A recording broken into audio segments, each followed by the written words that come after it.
Hello, Anna Gale here to share some thoughts on Norse mythology. I know, there are quite a few podcasts and video content creators already doing this. So what makes my thoughts special enough to listen to? Not much, to be honest. I am not a professor of Norse studies. For that, I highly recommend Dr. Jackson Crawford's YouTube channel. I am not a saga expert. You can go and give a listen to Saga Thing on Podbean and other podcast platforms. I am not a big-named polytheist with a background in archaeology and a wicked sense of humor. Try out Frithcast on Podbean as well for that. So who am I? I am just a woman that follows a spiritual path around the Vanir pantheon and some of the Aesir as well. I look at the myths and the existing lore and pick out little tidbits that give me pause or cause me to look at things in a different light. Not a verbatim reading and interpretation like those hardcore Edda thumpers do, but a more gray area of interpretation. It's designed to expose multiple layers and thoughts on what the stories could mean rather than just the most accepted renditions. My clumsy attempts are meant to inject back an element of the fluidity these myths once enjoyed. It's food for thought that encourages the imagination to soar with possibilities. On a more personal note, I can also promise that I will mispronounce names and places in the lore. I'm going to stumble on my words. I am not a polyglot. I barely make a claim to speak my native U.S. English fluently. If I could have a single superpower, it would be to read, write, speak natively any language ever in existence on this planet, past, present, and future. Real or imagined, slang words and grammar used appropriately in every circumstance, in the accent it was originally designed to be spoken in without frying my brain. Would that not be something truly beautiful? I have been brought to tears so many times attempting to speak another language, realizing I was butchering it mercilessly with my ineptitude. I struggle with other languages mostly due to the inability to hear stem vowel changes and consonant combinations that can then translate to my own pronunciations. The sounds go in, but my brain does not recognize them as unique audibles that signify case, gender, and tense. Instead, I rely heavily on subtitles to help me understand videos when I don't want to miss out on what entertainment the world has to offer. So please bear with me if I stumble over a word originally designed to be spoken in another language. I'm doing my best. So now that introductions are over, let's get into the podcast, shall we? It is truly a wonderful and miraculous thing to have any of the tales written down at all in Norse mythology. Compared to Greek and Roman stories, we have very little preserved. But when viewed from a different direction, compared to Celtic or Gaulish, we have a treasure trove filled with possibility. These tales were never meant to be written down in only one variation, though, where stagnation becomes a real threat. There were many sides to each story, and we have lost a great deal to time, the Christian invasion, and destruction. You may have bristled a bit upon hearing me say Christian invasion, and that is to be expected. However, an invasion is exactly what it was when you remove the centuries of indoctrination teaching how they brought civilization to the wilds. The invasion was brutal, cruel, with the deliberate devastation and destruction they wrought, whitewashed into a narrative that is still taught in schools and shown in Hollywood. But that'll be a chat for a different day. Today, I thought we would venture into the beginning with thoughts on the original creation of the cosmos and the primordials Ymir and Adumla, who are the progenitors of life in the Norse cosmos. Why not start at square one, eh? We are told in the beginning there was nothing. In two translations of the Poetic Edda, it was described as: there was no sand, no sea, no cool waves. Earth was nowhere, nor the sky above. A void of yawning chaos, grass was there nowhere. This was from the Seeress's Prophecy, verse 3, lines 2 through 4 of the Poetic Edda translation by Carolyn Larrington, her revised edition published in 2014. Another translation: there was no sand, no sea, no cooling waves, no earth, no sky, no grass, just Gunungagap. This is also the seeress' prophecy, verse 3, lines 3 through 8 of the Poetic Edda, translation by Dr. Jackson Crawford, his second edition just published this year, 2025.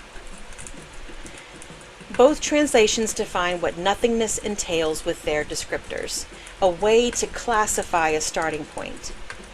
From this nothing sprung forward a creative spark of some kind. None of the existing texts truly outline what that first bit of energy came from. But I would like to compare it to the Big Bang Theory. Science, not the show. Picture a rubber band where the universe is in a never-ending cycle of stretching expansion to its maximum and then collapsing and release to its minimum, compacting all the energy from a large cosmos into a tiny little speck ready to explode.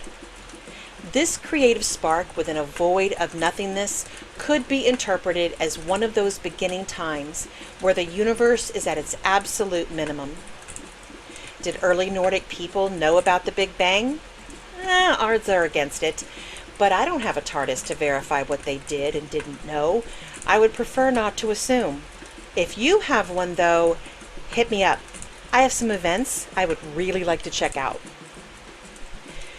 What I do think may be a possibility lies in how early people created their tales within the oral tradition. Oral tradition. Myths were originally transmitted among Scandinavian and Northern European peoples orally, and were rarely repeated the same way twice. It would have changed with the region where the story was shared, changed to accommodate who was in charge of that area. Heroes and god names changed depending on who was worshipped at the new site versus the last place, and so on. We see this occur in the Greek and Roman myths as well. The factors that went into adjusting these stories varied. And when that happens, you have scenarios which will most likely compare to the modern telephone game. A game where a statement is whispered into the ear of the individual at the head of a line, who then whispers it into the next person's ear, and they whisper it into the next person's, with the pattern continuing over and over until it reaches the last person. That person then speaks out loud the statement that was shared with them, and more often than not, it bears little resemblance to the original phrase. This is a general idea of how oral tradition worked, and why there are sometimes conflicting versions of a particular tale. However, once you write down a story, you make that the primary version, and depending on what survives archaeologically, sometimes it's the only version. That is what happened with Norse cosmology. The version or versions we have are just the one or two written down centuries ago. And the tendency to do what is called Edda thumping amongst heathens originates here. Similar to Bible thumping, they use the Edda, and they quote the text verbatim as if it's the gospel truth, conveniently leaving out or forgetting it is just one version of the story. They will refuse to contemplate any other interpretation, citing that the lore doesn't back it up. I have seen many academics fall on that side of the argument as well. They prefer to keep their speculations within the purview of what can be cited via archaeology or written texts, rather than explore the outreaches of UPG, or unverified personal gnosis. But the lore, as we have it, are stories copied by a few men who had no specifically personal link to the material nor the practicing of it. They were written down centuries after the last active practitioners who could have shared the tales passed away. When we take only those interpretations as the truth, we are limiting ourselves and the powers that be in a way that is unjust. Bards and skalds created these tales from the world they experienced. They didn't just make up random things with no connection. Otherwise, their audiences wouldn't have been able to relate to the events of the stories, and those bards and skalds probably wouldn't have eaten. They would have grounded the myths in recognizable occurrences and people within the existing lands. This would make the gods and spirits more tangible, more real, with only a hint of the fantastical. A much more believable story that could be woven over time into a large tapestry of lore that fits together more like puzzle pieces rather than in a linear model. And with this in mind, the creation story within Norse mythology revolves around the combination of fire and ice into nothingness. Most of Scandinavia proper was geologically stable during the age of the Vikings, but this doesn't mean that their predecessors were unaware of volcanic eruptions primarily through exposures to other lands. Early migrations might well have carried stories of massive fire explosions and lava flows from the Mediterranean seas northward that would collide with the glacial deposit stories of far northern Europe. A volcanic explosion in Iceland around 536 CE and a follow-up in 540 CE were so severe that ash and sulfur covered Europe for several years, causing a volcanic winter of such extreme cold and crop failure that it became a little ice age. Inspiration would have brought all of these experiences together over time into motifs of how the world began. As Iceland was settled, a visual of these massive climactic forces influenced the mythology even more. It is the perfect scene of creativity meeting science. Humans have always wanted to classify their environment, especially things that had no known explanation. We still do. So we pull from what we've seen and known to define and shape what is around us. And that is where, in my opinion, mythology and folklore have their origins and historical uses. Well, now we return to Ginnungagap and that small spark of creative energy. Ginnungagap, or yawning gap, was a void, an emptiness where nothing existed. Except, somehow, that small spark was ignited. Think of striking a match, the spark that hits the tip of the stick and begins the flame. But the universe, see, it likes balance. Have you ever noticed that? One force exists and then somehow, from apparently nowhere, another comes into the picture, to be not necessarily the opposite, but more like the other side of the coin. They work intricately together, even if they aren't aware of one another. They belong together, and yet we are constantly trying to separate them. Fire and water, life and death, acid and bases, coffee and NyQuil. Where there was nothingness, energy now exists. It doesn't stop there, though. The energy from that creative spark keeps growing. It builds two opposing forces, fire and ice, to fill the gap. The Prose Edda, in a version from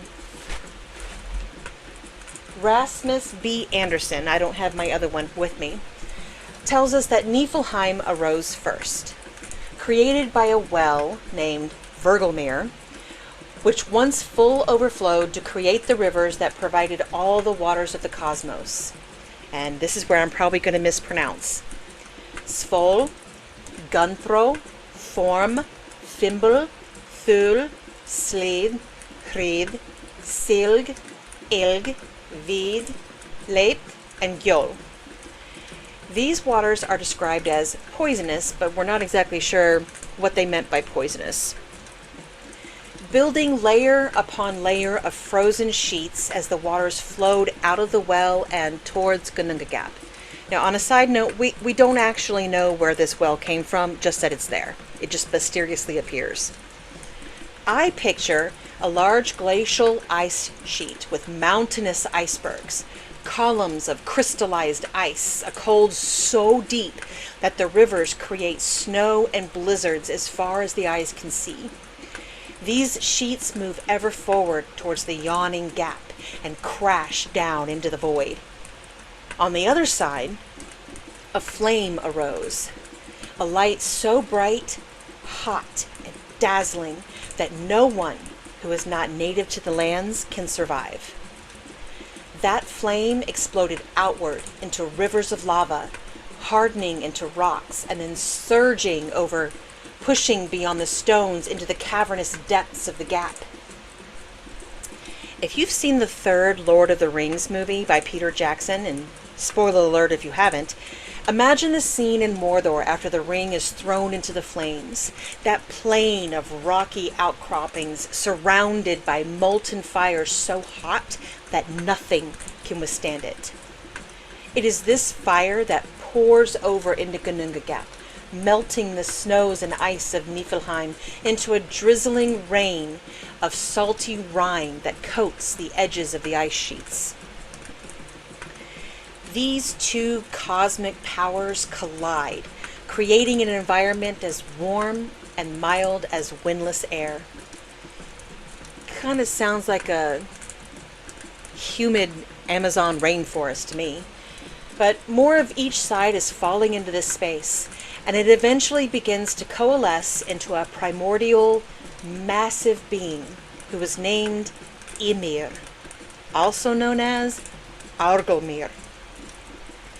Ymir was large, filling up the void with his body. Picture a large walrus in a kiddie pool just hanging out doing nothing. He was not to remain alone for long, however. These energies continued their collision to forge a second primordial being named Adumla. The only thing we really know is that she just appears on the edges of Niflheim. No description of how she came to be.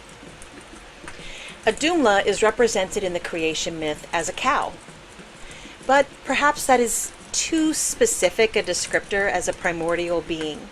Her existence might be more fluid. Cows are beings of creation in many different pantheons, giving life-affirming milk, meats for sustenance, comfort and warmth with their very presence. So I think we take the idea of her as a cow too literally.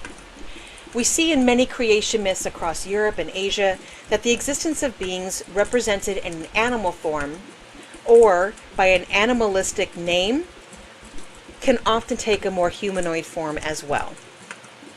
Whether they are true animals in the sense that is understood within the 21st century is up for debate, I think.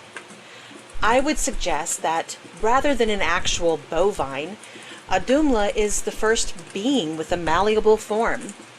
Thus, it could be argued that for Norse mythology, this may be where the beginnings of the shape-shifting abilities we see manifest in later stories originates. But don't come for me yet, there'll be more on this later.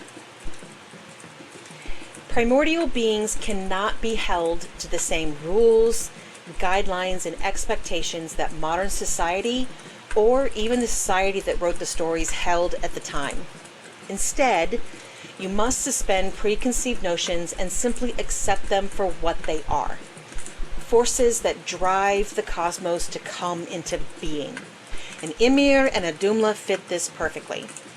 Both are entities that come out of the initial spark of the universe. They are created with primal forces, and from them, they bring forth living beings. For Ymir, he was able to procreate on his own without even trying. As he slept, a freeloader really, he sweated. From this sweat, a male and female pop out from one armpit, and his feet apparently got it on and threw out a few more offspring as well. Ew. So basically that male and female popped out of swamp ass. This means that for those first kids, Ymir reproduced asexually, in a method similar to parthenogenesis. An example you might recognize would be a starfish. When they are ready to reproduce, a part of them breaks off and forms another starfish. The Prose Edda says that all of these offspring from Ymir were called the frost giants, but I personally think that this is a mistaken interpretation. We do not have a lot of surviving lore about the sons of Muspelheim, the fire giants. So it stands to reason, in my opinion, that the armpit where Ymir was sweating from is how the fire giants came to be. His other armpit would have built up more of that ice and rime. This is where I think the frost giants came from that eventually inhabit Niflheim. It honestly makes a lot more sense. So who are the feet people? Well, what do we do with our feet? We walk the lands. I view these offshoots as the Jotnar we will eventually meet later in the myths, and they become the land giants. A Doomla, on the other hand, must work to bring forth life. Of course she does. In the lore, she licks the salt stones covered with rime in Niflheim. On the first day, she licked enough hair that appeared. Yippee? The first hairball, maybe? On the second day, she frees a man's head, because that's not creepy at all. And on the third day, she manages to lick an entire body out of the rime, whose name was Bori. Wait, let's get this straight. Day 1 is hair. Day 2 is the head belonging to said hair. And then day 3 is the rest of the body to a full-grown man that just happens to be alive. Quick note, time has still not been invented at this point, so the concept of a day must be suspended. Then on top of doing all the labor to make Buri, she also apparently feeds lazy-ass Ymir out of her 4 teats where milk streams flow. Excuse me? Oh, that poor woman.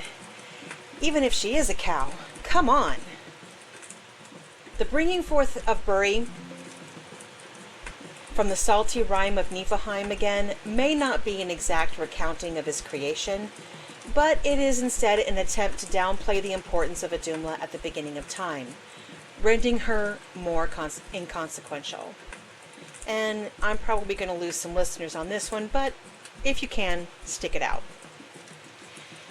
Snorri wrote the Prose Edda in the 13th century, a time rife with misogyny and patriarchal societal norms heavily influenced by the Christian Church.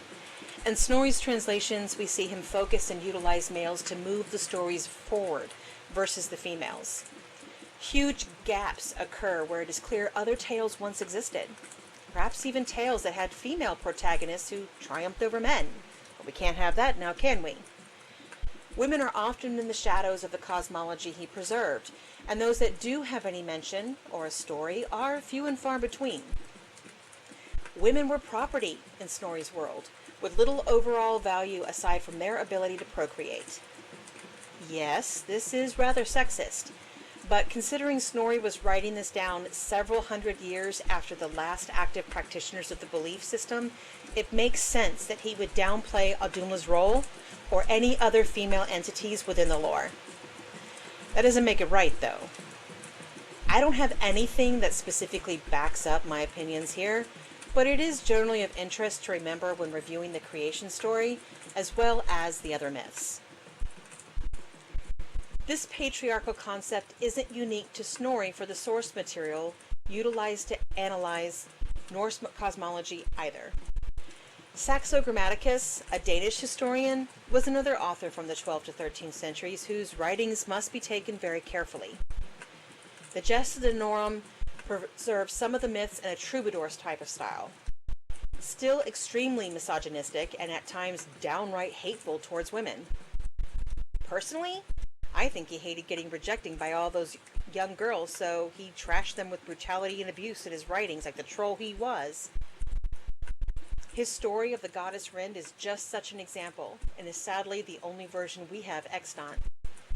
I hope to do a tailing of this tale in a future audio, but I need some time to get there.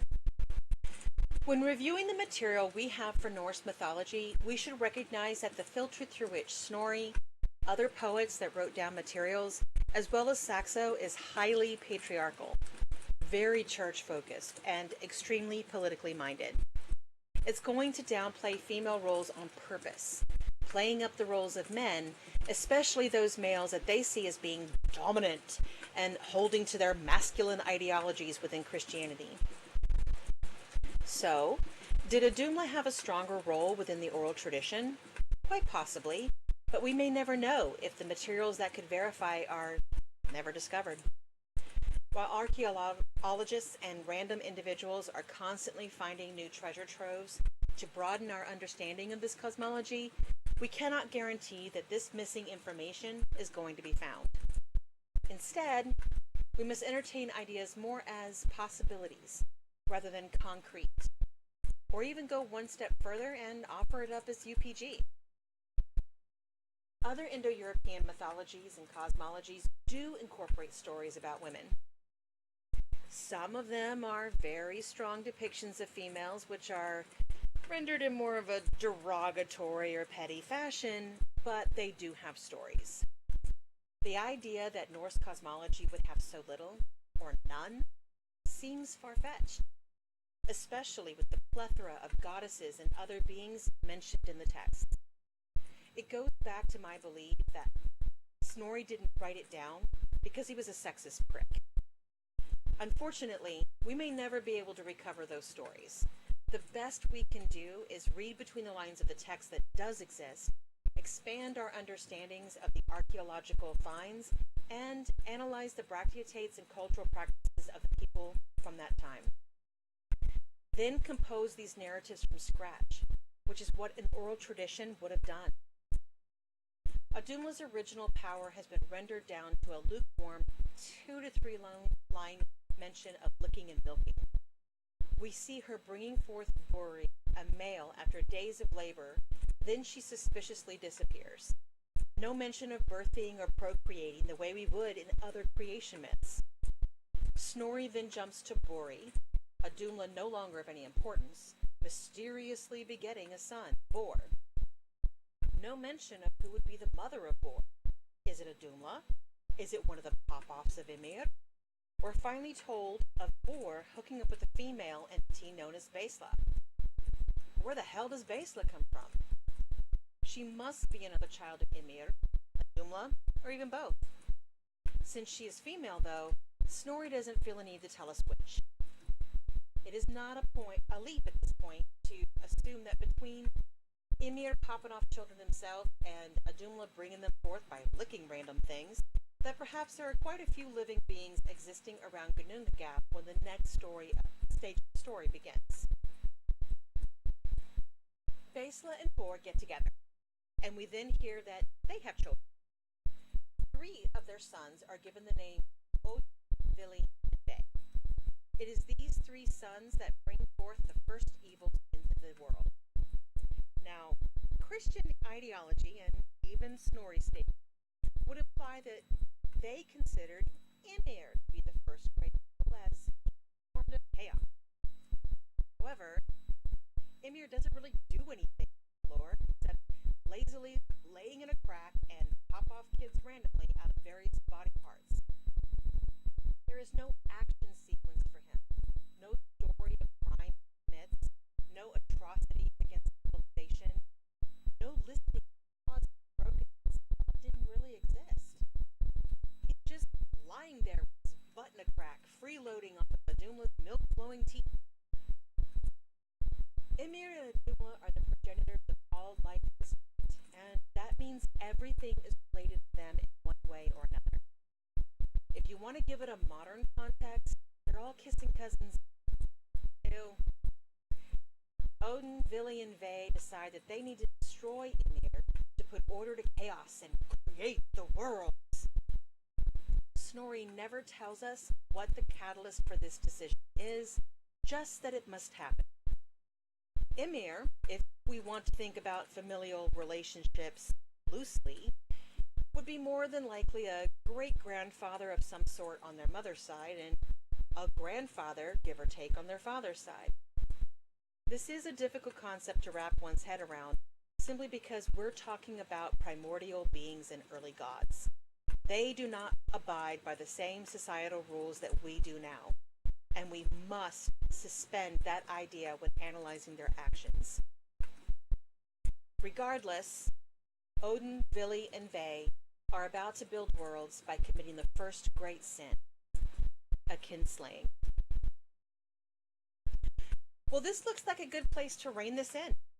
Part 2 of my creation myth rendition should be coming out soon. I hope you enjoyed these ramblings and that they gave you food for thought. You don't have to agree with me. That isn't the point. Just think about it. See what preconceived notions you can dislodge to grow your own understandings. Build your insights and knowledge with room to grow, and with all the chaos going on in the world, don't forget to find your sacred breath.